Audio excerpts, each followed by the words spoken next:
agree to that, right? So, okay, great. Well, thanks again, Karen, for the introduction. Thank you all for being here. It's really great to see this group, and it's great to see all the speakers you've had already. So I feel honored to be part of this. So as the title suggests, I'm going to discuss ways in which industrial logging practices and unsustainable consumption of wood and paper products are compounding the climate crisis, and then touch on a few of the policy options our coalition, the Forest Carbon Coalition, is pursuing at the federal, state, and local levels to help unwind decades of big timber's deceptions that have taken legislation, public tax dollars, and public investments in the exact wrong direction of what we need. But first, a little context. So no one on this call will probably dispute the fact that 2023 may have been the first loud signal that climate change tipping points may already have been breached. Air and sea temperatures have leapt up this year beyond any of the worst case scenarios, and the rate of increase is not slowing but accelerating. Climate catastrophes like Canada's wildfires or the Southwest heat wave are reaching an unprecedented scale and scope. And while efforts to reduce fossil fuel use are beginning to have an effect, there has been almost zero detectable progress on one of the other major drivers of climate change, which is, of course, loss and degradation of our terrestrial and marine carbon sinks. Both are in tragic shape, with both ecological and carbon sequestration dead zones being created at an enormous scale. So this talk addresses the contribution of industrial logging to this problem. So to begin with, let's define some terms. The term industrial logging does not include the small-scale extraction of wood by family foresters, small community and tribal organizations, land trusts, or most conservation organizations. What we're talking about is the large-scale intensive extraction of wood by Wall Street and increasingly foreign investor-owned corporations that rely on clear-cutting, dense networks of logging roads, chemicals, fertilizers, slash burning, and heavy machinery, all to fuel mass consumption of wood products across the nation and the world. What these entities are doing is not really forestry, is it? It's tree farming, and it makes a big difference to climate and biodiversity. The scale of the damage is mind-boggling, and it's being felt in every part of the US. Take a look at the landscapes near Richmond, Virginia on the right side of the screen, Hot Springs, Arkansas in the middle, and the Seaside, Oregon in the left part of the screen. Everything in pink or red, depending on your screen, has been clear cut in the past 20 years.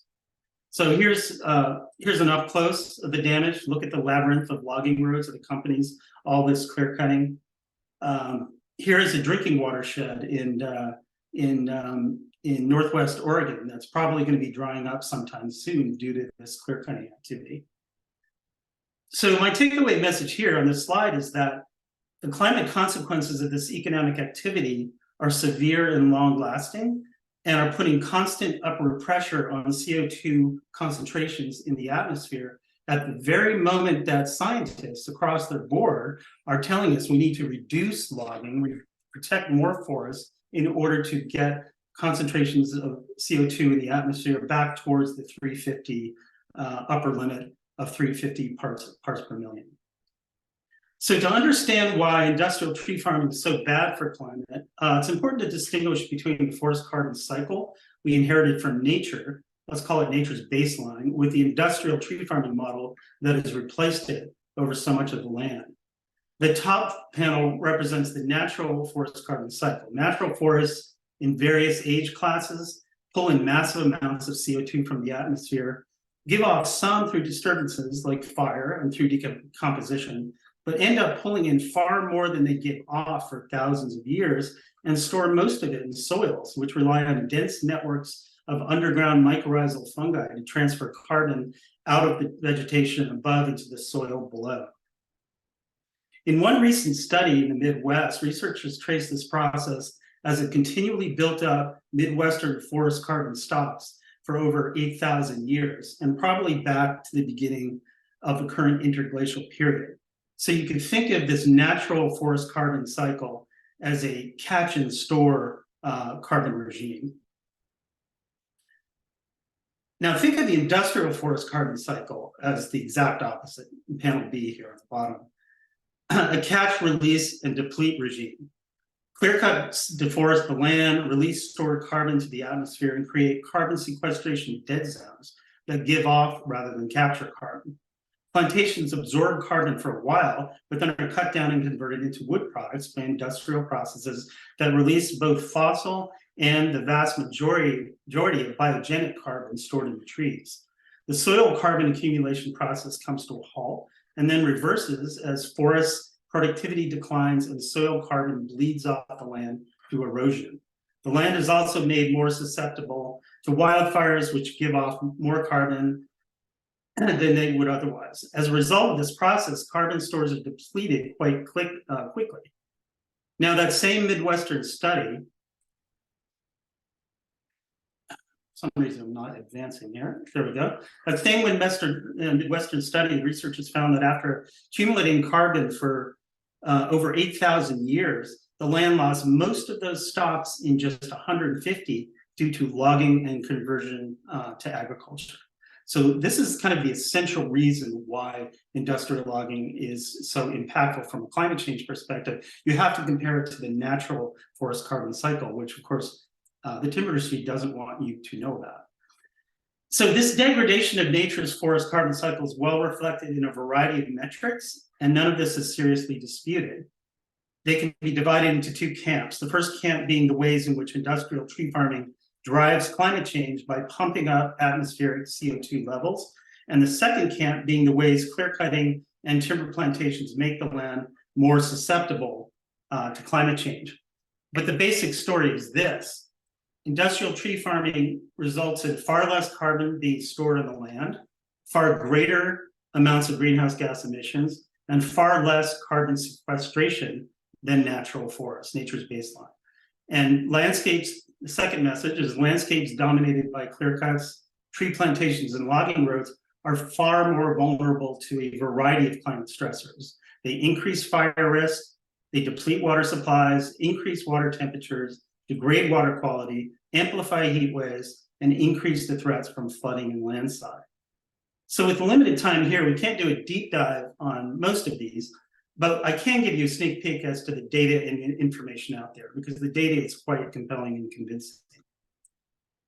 So let's start with carbon storage. Everywhere in the US, logging of the original forest has released many billions of tons of CO2 and other greenhouse gases into the atmosphere and created a major carbon storage deficit on the land. In the Pacific Northwest, this has resulted in a loss of at least 5.5 gigatons of carbon from the land to the atmosphere through about 1990, when we started to get a handle on slowing down the rate of old growth logging. So the most intensively logged lands now exhibit forest carbon stocks, which is measured in metric tons per acre, that are about 1/3 of what used to exist in our old growth forests. And this data is the most recent from Western Oregon, just using an example, but I've done the same kind of analysis in North Carolina and Maine and Washington and other states. So this is a big problem, is that we now have a forest carbon deficit on the land. Now, it has also created a carbon sequestration deficit, with the most heavily logged lands in Western Oregon and these other areas I've looked at, now barely breaking even on carbon accumulation every year, while natural forests probably pulled in about 6 or 7 tons CO2 per acre for every ton given off by wildfire decay. The difference, shown here at about 6 tons CO2 per acre per year, is the amount of CO2 no longer being taken out of the atmosphere by real forests that plantations have replaced, which drives up CO2 concentrations in the atmosphere in the very same way as an emission source. So one of the reasons carbon sequestration capacity on landscapes dominated by industrial tree plantations is so much less than a natural forest is because of what I call carbon sequestration dead zones. Logging roads and recently clear-cut lands that have stopped capturing carbon altogether and are instead giving it off. So as shown in this graph of net ecosystem productivity, which is basically the measure of carbon sequestration, it's measured in tons per acre or hectare per year, minus what's taken in, minus what's going out. So in fact, as shown in the graph, these dead zones persist, for about 10 to 15 years after a forest is clear cut. You can see that by this line going negative in the first 10 to 15 years. So in these clear cuts, the land gives off more carbon than it can capture as dead branches, needles, stumps, and slash decay or is burned, or as the soil begins to release its vast stores. So importantly, the extent of these carbon sequestration dead zone increases as the timber rotation, the amount of time between clear cutting the same site, falls. At a 40-year rotation, about a third of the land at any one time is a source, not a sink for carbon. That's an extremely important point when it comes to how we should be managing our landscapes to maximize carbon sequestration. Short rotations minimize it, long rotations maximize it. And we could work through the math at some later point, but it's a quite interesting exercise to go through. So industrial tree farming has eliminated both greatly reduced carbon stocks in the land and carbon sequestration capacity relative to nature's baseline. But what about emissions? Well, nature doesn't log, so all of the greenhouse gas emissions triggered by logging activities is excess CO2 entering the atmosphere. And it's not hard to calculate these emissions. Trees are half carbon by weight, and where they cut down, turned into wood products, and eventually disposed of in landfills, 75% or so of the original carbon in the forest ends up in the atmosphere as the wood decays. Clear cuts, as we just discussed, give off rather than sequester carbon. And after logging, sites are often burned and sprayed. Soil carbon runs off from the logging roads and unstable slopes. In addition, the whole process is highly mechanized, and a lot of fossil fuels are burned along the way. So this is the entire life cycle of these emissions. And as you can see, there's a lot of sources that are both biogenic from the land, the soil, the slash burning, the wood itself that's giving off carbon, but also the fossil fuel emissions that are generated through the manufacturing process. So in 2017, we completed a study in Oregon, and we've now replicated that study in several other states in a paper that's going to be coming out relatively soon.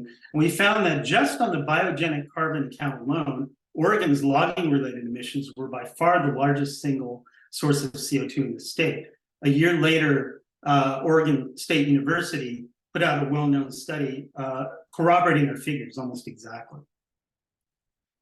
So those are the ways that industrial logging is driving climate change, reducing the stores in the land, increasing emissions relative to nature's baseline, and resulting in much less carbon being absorbed on the land. But then there's this whole other slew of effects about making the land more vulnerable to climate change. And of course, we don't count these emissions, but it's another story in our actual greenhouse gas inventories. We'll cover that in a minute. So what are some of these on-the-ground effects in terms of making the land more vulnerable? Well, heat waves. Let's turn to the vast pool of research connecting industrial tree farming to climate change vulnerability. And heat waves is key on that list. We're all increasingly familiar with the mega heat waves across the country and the world. And it turns out that heavily clear-cut landscapes are far hotter and drier, obviously, than natural forests they've replaced. They create these, I call them rural heat islands, and so to speak, and the effect is dramatic. So in a study back in the early 80s, researchers meticulously compared and contrasted surface temperatures in clear-cut, partial cut, and uncut forests, and some of the data and the results are displayed here.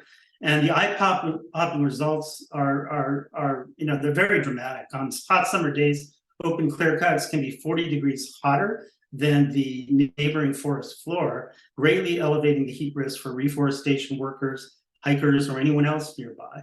And the studies are pretty convincing, linking deforestation in general to an increase in surface temperatures across entire regions.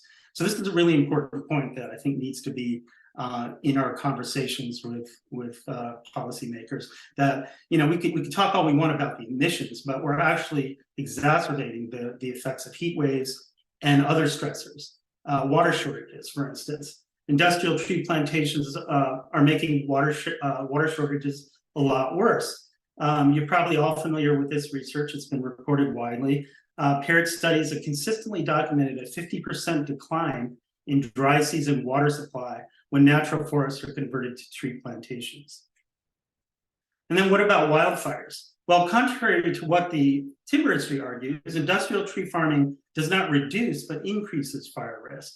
Tree plantations are smaller diameter, more homogeneous, and densely stocked. And when they burn hotter and faster, making the and then the natural forest they replace, putting the lives of firefighters and homeowners at risk. And there's been several studies updating the literature on this increase in fire risk, and one of the most dramatic was after the big fires, which I actually had to evacuate, these fires in Oregon in 2020. They took a look afterwards and once again documented that in terms of rate of spread, severity, and the areal extent of severely burned areas, it was the plantation forests, mostly on private lands, that were the biggest problem, not the natural forests on public lands. So then we talked about the opposite of the spectrums, which is flooding. And not only flash flooding, but these large-scale seasonal floods are made much worse by heavily deforested landscapes. And then there's the landslides. Clearcutting on unstable soils has been shown to increase landslide risk by 200 to 400% relative to nature's baseline. So these are some of the ways that the industrial tree farming model is amplifying the effect of climate change, and there are many more. But let's stop with the bad news for now, and let's turn to some of the solutions. So the overarching solution, in my mind, is what is known as climate smart forestry, though there's a lot of people that really don't like that term and think it's been hijacked. But for now, just humor me and bear with me on it. So unlike tree farming, climate smart forestry is more in line with the notion of an honorable harvest, as author Robin Kimmerer has so eloquently described in Braiding Sweetgrass, where we just take what we need from the land, but we leave a healthy, functioning forest behind. So climate smart practices include a variety of techniques capable of advancing 4 distinct climate goals simultaneously: reducing emissions, increasing carbon stored in the land, enhancing carbon sequestration, and making the land more resilient to climate change. And there's a number of practices that fit that bill, such as proforestation, letting forests just grow to their natural ecological potential, long harvest rotations, to the extent that we're going to produce wood, how can we do it in a way that is climate smart about the climate impacts? So long rotations is one of those. Then there's alternatives to clear cutting, and like variable density thinning that create more structure on the land, and as opposed to having these homogeneous tree plantations that burn so easily. And then there's just setting aside the most productive forest lands, such as the federal lands, as forest carbon reserves. Various forms of selective harvesting, in addition to variable density thinning. Here's kind of a drill down on variable density thinning. I think it has a lot of potential to be used in the densely stocked plantations, the 20 to 40-year-old stands that the growth is being thwarted. When you go under in these stands, you see a lot of dead branches, dead debris. If we could get in there and create some structure by thinning, not in uniform ways, but in patchy ways, that's the whole idea behind variable density thinning, then I think we're actually helping that forest regenerate in ways that lead to more complex structures, bigger trees in the long run. So that's one of the actual silviculture things we could be doing different on the lands that are subject to timber harvest. So how do we make climate smart forestry the rule rather than the exception? Well, the good news is that there's dozens of policy tools available to decision makers at the federal, state, and local levels that have yet to be tried in any meaningful way. So the Forest Carbon Coalition has compiled a long list of such interventions, which you can find in a recently updated report, Repairing America's Tattered Forests, available online on these sites. We've been circulating this policy roadmap in Congress, and several of the policies have been folded into draft legislation that we expect to have on the streets in the next several months. So what are some of the strategies and policies baked into that legislation and what we're recommending? Well, they could fall into a number of categories.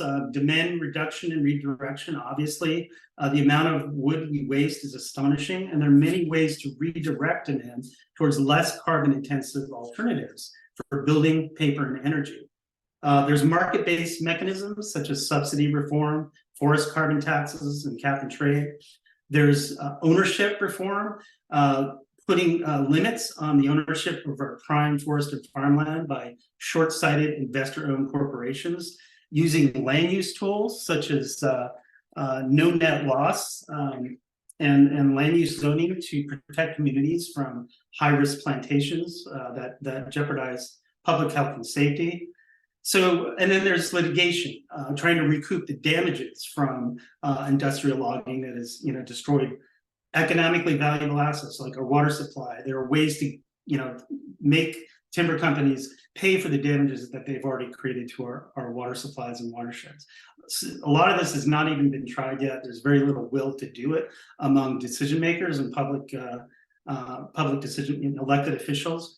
But there's a few bold politicians that I think are stepping up to the plate to try to implement some of these. So let's go into some of these a little more, just a little deeper. So in terms of demand reduction, there's an enormous potential to cut our consumption of wood back, right? I mean, we never hear about this. We're always talking about reducing fossil fuel consumption, but if we also should be reducing wasteful consumption of wood products, which are by far, for instance, the largest component of US landfills. Remarkably, 1 out of every 2 trees cut down in the US is for paper, packaging, or biomass burning. Surely we could reduce some of that demand. Urban sprawl and oversized houses also represent a wasteful use of wood.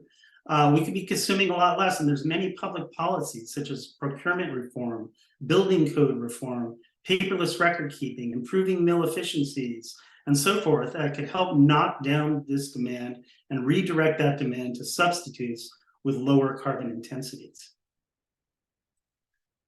Speaking of that, lower carbon intensities, this is one of the most important aspects of this forest climate debate that has received a lot, not nearly enough attention. We always hear about how wood is a superior building material, in terms of its climate impacts relative to steel and concrete and other materials. And that's just simply not true. Contrary to timber industry's claims, wood and paper products are not less carbon intensive than concrete, steel, or coal-fired electricity or alternative papers. If you take into account the biogenic carbon in the wood itself and the effect of deforestation on carbon sequestration capacity. So in a paper we now have in review, we estimate that a ton of wood that arrives at a job site, say the construction site, comes with a carbon price tag of 8 or 9 tons CO2 per ton of product. And while concrete and steel are far less, in the 3 to 4 tons of CO2 per ton of those products. And that's called carbon intensity, that figure. And when you count the biogenic and fossil fuel, wood is far more carbon intensive than these substitutes. So these industries are just not well organized politically to actually get out in front of this issue and make the case that they're getting the short end of the stick, so to speak. Because all of the biogenic carbon that's released by the logging cycle is just assumed to be zero because, oh, well, we replant, it grows back at some time in the future. And because of that, we have this completely distorted policy framework that produces, we have public policies promoting mass timber buildings, like you see on the left here, where the reality is there's more tasteful ways to build that are much less carbon intensive. And my favorite is this building in town. I live in Port Townsend, Washington, and this is kind of an elegant, it's kind of a wine bar, restaurant, event space.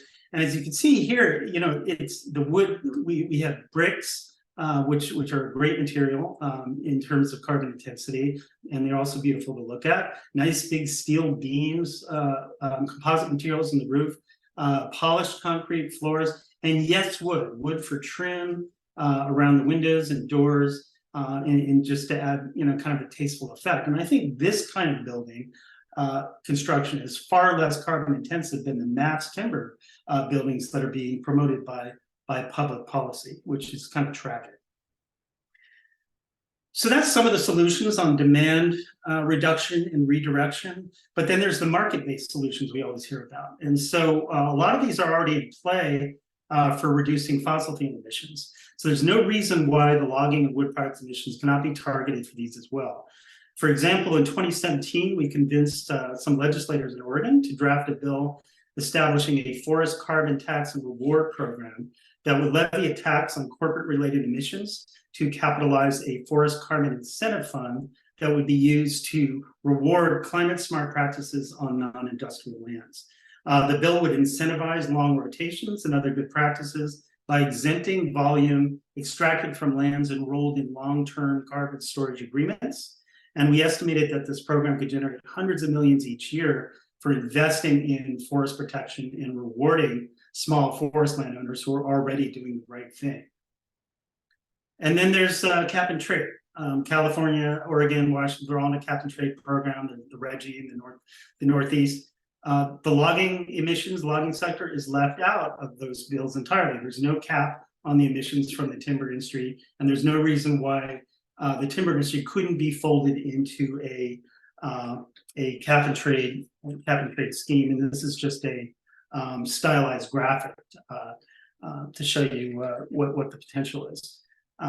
So and then there's instead of having offsets be industrial logging as we have now for fossil fuel emissions, we kind of turn things on its head, and the offsets that would be relevant for reducing logging related emissions are investment in these workable low carbon alternatives to conventional wood and paper products such as bamboo flooring, carbon negative concrete. Those would be the offsets in a cap and trade program that includes timber industry emissions. Another one is no net loss. We have this wonderful nationwide wetlands preservation system based on a no net loss philosophy, and involves compensatory mitigation.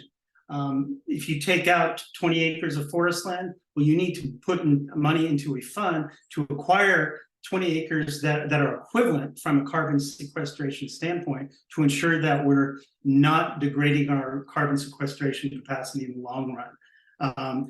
So, and we've done this for wetlands. There's no reason we can't do that for forests and farmland as well. So extending that concept of no net loss to protect our carbon sequestration capacity. And finally, there's land use and zoning options that can be put in place at the local level. Now, while under most states, a county can't go ahead and prescribe its own forest practices regulations, usually they're exempted from doing so, but what they can do is say where those practices can and cannot take place. I don't think industrial tree farming has a place on what is now designated as forest lands. It has a place on what's now designated farmlands. And so in this graphic, you see, instead of having this entire, these entire areas in green, kind of spotty green, where the forests, which are largely clear cut and used for industrial forestry right now, we would relegate those intensive techniques to our agricultural lands. It's farming after all, so why not put tree farming on farmland? So these are just some of the tools that are at our disposal from a policy standpoint. And I think this is all I have for now. And I'd like to go ahead and open it up for questions. And I thank you for your time and interest. Thanks very much. Jennifer is going to ask some of the questions that have been put in chat. And if your question isn't in chat, you could add it now. So. Keeping in mind that John has a hard stop at 5 o'clock, we already have a lot of questions that have come in. I will try to get to as many as possible. So, John, one viewer wonders, who's watching logging companies when they're cutting in forests, especially in mixed forests? Logging companies oftentimes say they will cut old growth, but they often clear cut everything that's growing. And does anybody, this question goes to just any kind of monitoring that's going on and who does it, and how can we improve that?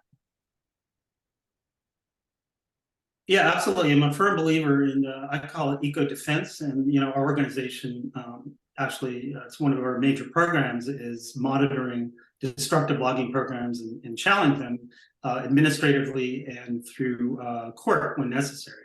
And so like, for instance, in Washington State, we're very heavily invested in monitoring the Washington Department of Natural Resources logging program of mature and old-growth forests, believe it or not, in a state that supposedly calls itself a climate champion. This is one of the biggest climate crimes, and but it's a very labor-intensive process. They don't make it easy to monitor, to even get notified of logging proposals, much less give you the opportunity to leverage changes in those logging operations. It takes a lot of research, a lot of time, and litigation at the end of the day to force change. But I encourage anybody on this call who wants to get involved in forest watch activities to do so, because we could use an army to monitor what's going on. Hey, thank you so much. Move on to the next question. And just how can we educate people? How can we show climate action groups in the Pacific Northwest that logging is in fact a major source, if not the largest source, of greenhouse emissions in our region? Well, I'm working nationally on this issue at this point, and I've done a lot of work in the Northwest, but it is one of the things we're trying to do is to really hunker down on the education front. And so we put out peer-reviewed publications in journals. We put out reports like the one I went through before. We do educational forums like this one. I think we need a lot more in-person gatherings as well. The sky's the limit on getting the word out. But one of the interesting venues, I think, that's opening up, and it's not just in Oregon and Washington, it's almost every state that has a lot of forests, are these working groups that involve citizens to sit on advisory committees related to forests and forest management. I'm going to be on one here in Washington State, and I think if you get yourself as part of some of those committees, you increase your ability to get the word out to the decision makers that are actually going to be reporting back to the legislature or implementing legislative programs. So I think it's important to not just talk to ourselves, but to get down and dirty and try to get yourself on a committee or a panel or some advisory group at the county level, at the state level, at the federal level that deals with forest management. I think that's a good way to get the word out. Okay. So have you done similar studies in California where vegetation management for wildfire risk reduction is being so heavily promoted by all levels of government? And the same viewer wonders about the push towards biofuels, biomass energy. And if you've done any work around that. No, I haven't. There's quite a few people on it though, and I might be. I understand there's a I don't know the status of this, but in a brand new facility funded by our tax dollars, that's going to be sucking up trees by the millions that are supposedly damaged by fire, insects, or disease. It's one of the big handouts that the timber industry that was baked into the Inflation Reduction Act, and it's kind of a tragedy that that's happening. But the facility is going to have to go through permitting, environmental review, et cetera, et cetera. It's definitely one to watch, and I think our organization is going to be weighing in on that pretty soon. Okay, great, thank you. So how does thinning and patch cuts practices contribute to the results you have described? Yeah, I think I touched on that one. I pulled up that slide of variable density thinning, which I think is a good solution for the areas that we're going to cut anyway, where we're going to get our wood supply from, that are also covered not by real forests, but by tree plantations, because we've got to accelerate. We need to get forests back that have been lost. And one of the ways we could get forests back that have been lost is to take a look at these densely stocked tree plantations and start getting in there and complicating their structures a bit by thinning in patches and individual trees and creating more structure, and then letting them grow into larger, mature, and old growth stands in the long run.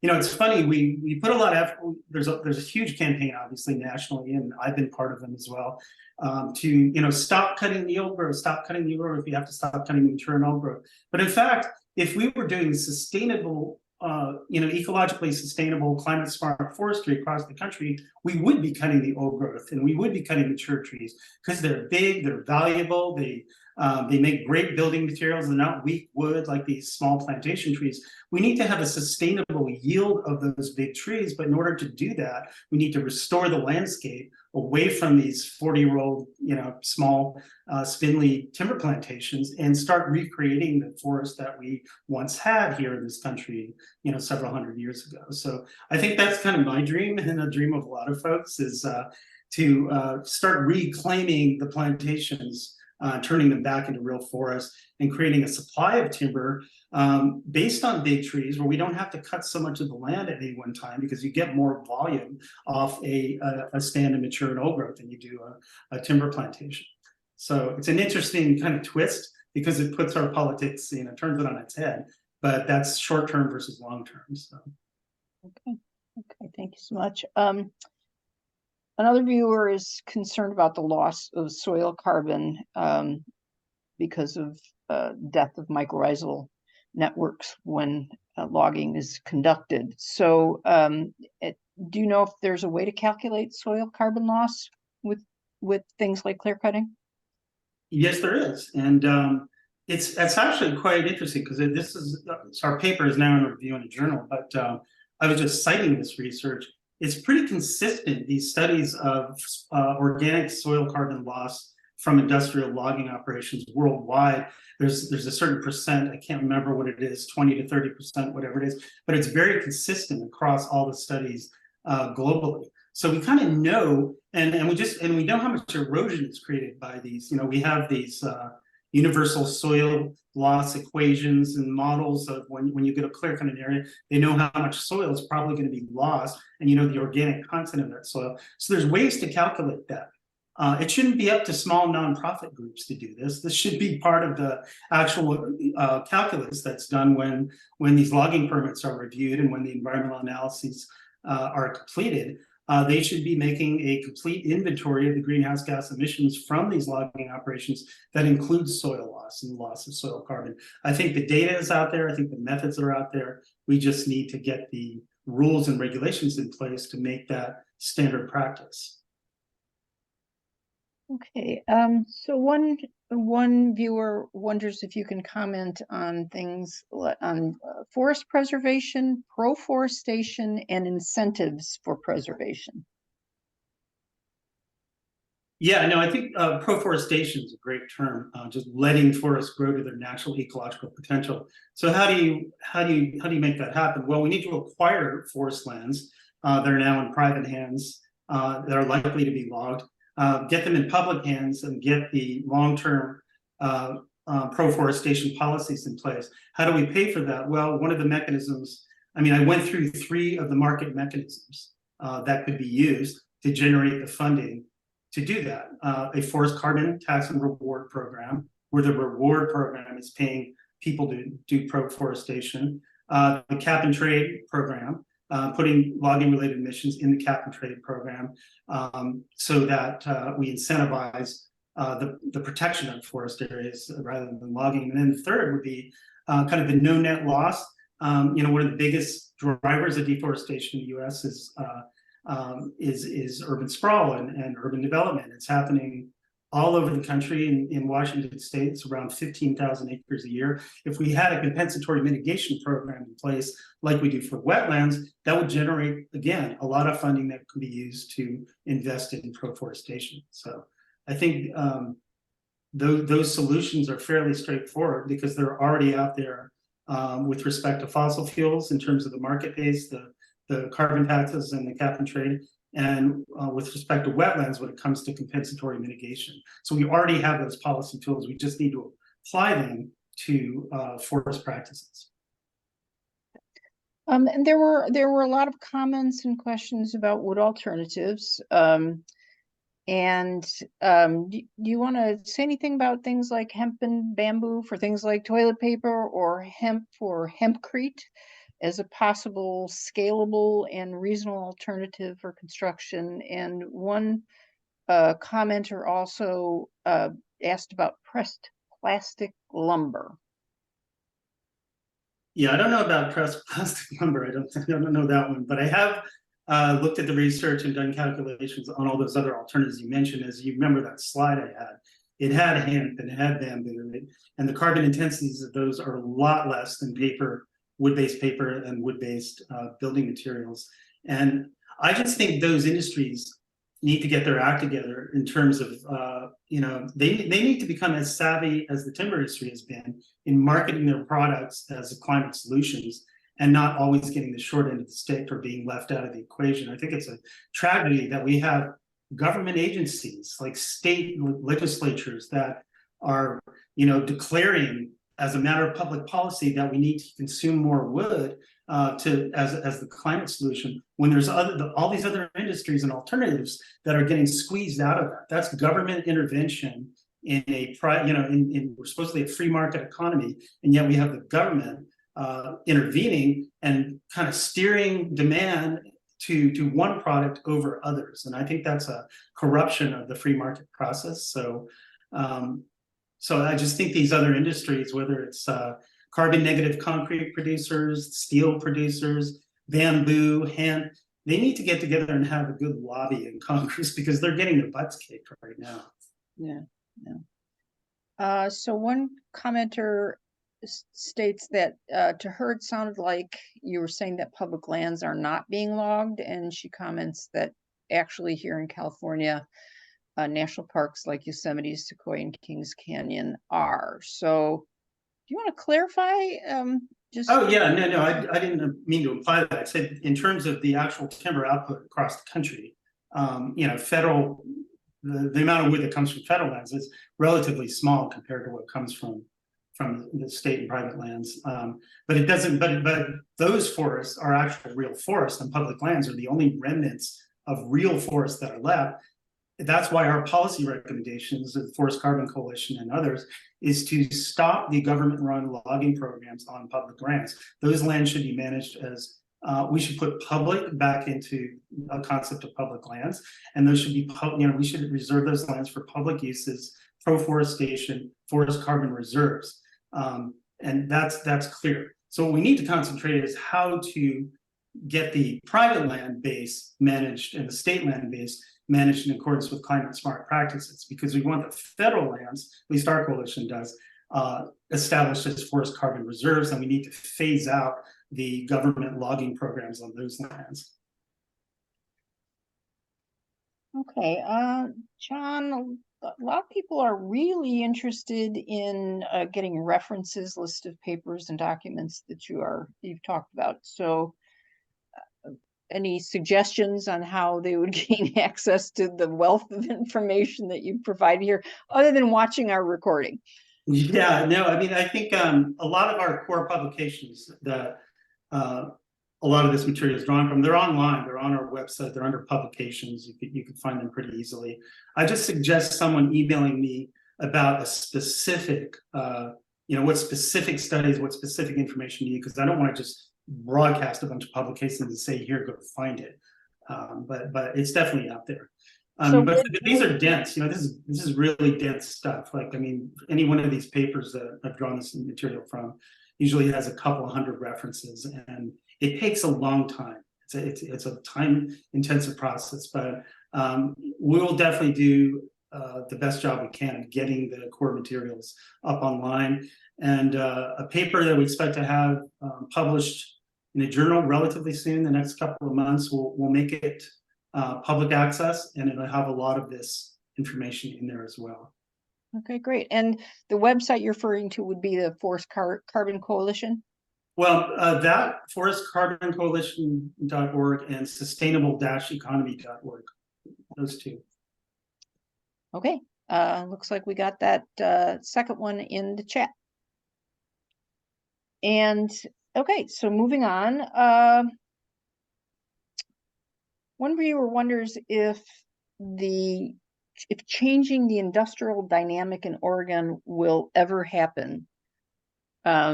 Any thoughts that you can share on that?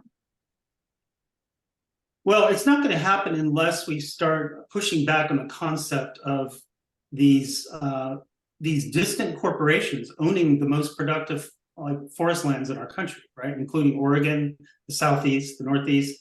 Wall Street investor corporations, foreign investor-owned corporations. This is a really bad idea to have these short-sighted investor-run corporations owning so much of our land base.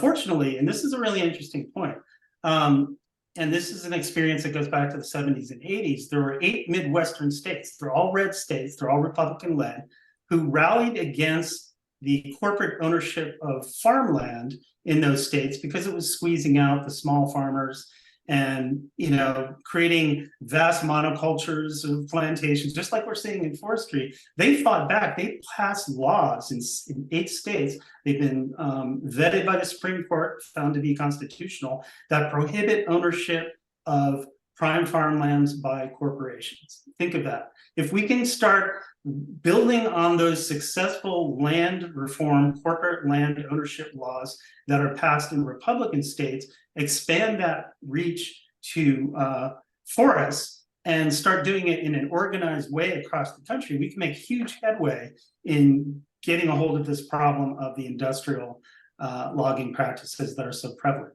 It doesn't mean we're going to just completely seize land from corporations and do away with corporate ownership, but corporate ownership would be regulated. You would have to, you know, meet X, Y, and Z criteria, such as being a benefit corporation to engage in land ownership and forestry on these lands. It's not a communist or Marxist type notion. These are Republican states that have done this for farmland. We can do it for forest land, I believe. Okay, and a couple of people are kind of more interested in a little more info about net loss. How does it work, and why no net loss? Why not 2 for 1, as in 2 replacements for each one lost? Well, it is actually 2 for 1 and whatever. I mean, when you look at the wetlands, no net loss and the compensatory mitigation program for wetlands, it's, you know, you pave over an acre of wetlands, you have to buy like 3 or 4 to make up for it because uncertainty is built into the equation, et cetera. And we can certainly do that on the forest land, no net loss. It's just that no net loss is such a well-known term and it just kind of resonates, and it's a good name for a policy, and we already have it on the books when it comes to wetlands. But yeah, the idea is to, if you're going to lose carbon sequestration capacity by new subdivision that you just can't stop by any other means, at least you get the funding needed to acquire an equivalent amount of land from a carbon sequestration standpoint. And that could be double the acres, triple the acres, whatever it is. But you also need to build in a buffer pool and factor in uncertainty. So these no net loss programs, it sounds like a 1 for 1 trade, but it usually is more of a 2 to 3 to 1 cut trade. Yeah. Okay, and a couple more questions have come in, getting back to wood alternatives, in particularly in construction, and does structural reinforcement can it be done without wood, or does everything have to use wood? Another person wonders, does production of steel or concrete require wood in any way? I think I understand the question. I mean, but like I said, I think, you know, my favorite building here in Port Townsend was the one that had a really nice mix: concrete, brick, steel, some wood. I think that's the way to go when you do the carbon math. That's the way to go. Mass timber is not the way to go. And I think that's all I really can say on the subject right now, is that there are those alternatives. They're getting the short end of the stick, and we need to be looking at tasteful, but you know, buildings with the lowest carbon footprint possible, and those are not mass timber buildings. Those are other kinds of buildings, and there's plenty of examples out there to point to. Okay, and what are your thoughts? So agencies cite economic gains of jobs as justification for logging. So do you have any data to debunk and show that carbon costs outweigh economic gains? Yeah, one of the most, I mean, I don't know if how many people on this call have heard the term resource curse. It's like used in the international circles. It means when a region is overly invested in an extractive industry, whether it's mining or oil and gas or timber, what happens is that region gets stuck, gets trapped in cycles of chronic poverty. because it's so unstable. You're putting all your eggs in one basket. It's very volatile. And so this is exactly what we're seeing. And I've got the data. We've got data. We're going to working on a paper on that right now with some professors at University of New Mexico, looking at and the startling result is that the counties that are most heavily invested in timber, at the highest rates of cuts, are also the counties that have the highest rates of poverty. Not just in Oregon and Washington, but also across the country, Alabama, North Carolina. You look at it, and it makes sense, right? Because you have all this land base that could be diversified, used for a lot of different things. Instead, it's locked up, literally locked up. You all know what logging gates look like, for one single use that's highly vulnerable to the vagaries of international trade and fluctuations, not to mention all the damages that these communities face from depleted water supplies, increased fire risk, increased heat waves, and et cetera, et cetera. So economic diversification along with climate smart forestry, in my mind, is the way to help bring some of these communities that have been stuck in chronic poverty ever since the timber industry kind of took over its control of these areas. It's a way to kind of relieve that stress and open up new possibilities. And I think economic diversification is the way to go. We should be concentrating on the counties that are the most invested in the timber industry right now and help them figure out ways to diversify their economic base, because in the long run, that's going to be more stable, it's going to create more jobs, and it's going to allow the land to heal and replenish clean water supplies, fish, recreation opportunities, all of the non-market economic benefits that are so valuable. I agree. So, John, by my clock, you have exactly 3 minutes to get to your next meeting. Well, So I'm going to suggest we close off the Mm-hmm. Q&A at this point, and I'm sorry. I apologize again to you whose questions I didn't get to. And I do want to say a lot of the comments in the Q&A in the chat are basically just high-fiving your talk and giving you kudos. And so okay, well, thank you very much. I think this was a very well received talk and full of all kinds of useful information. Thank you so much, John. And I'll turn it over to you, Karen. Okay, thank you so much, John, for coming and talking to us. It was a really great talk. And I have kind of three things I'd like to say before people sign out. One is to suggest that perhaps some of you might want to donate some money for some research that John is talking about doing with Marilee Woodhouse. Do you want to explain what that is? And I'll put the information for them to donate in chat while you do that. Yeah, back in the early summer, we did an assessment for the Nez Perce Clearwater National Forest, looking at what the climate impacts of its proposed management plan were, looking at 3 activities: logging, grazing, and road building. And what we found is that with pretty severe effects, not only the emissions, but the increase in flood risk, et cetera, fire risk, et cetera. We now have a kind of a template for doing that, and we've been asked to weigh in on a certain bioregion in Northern California near the Shasta Trinity National Forest, and to do that same kind of assessment there. So the funds would go to that kind of research. So if you don't want to donate, I put some information in chat. Will that be useful at all in areas outside of that one area, the research you're doing?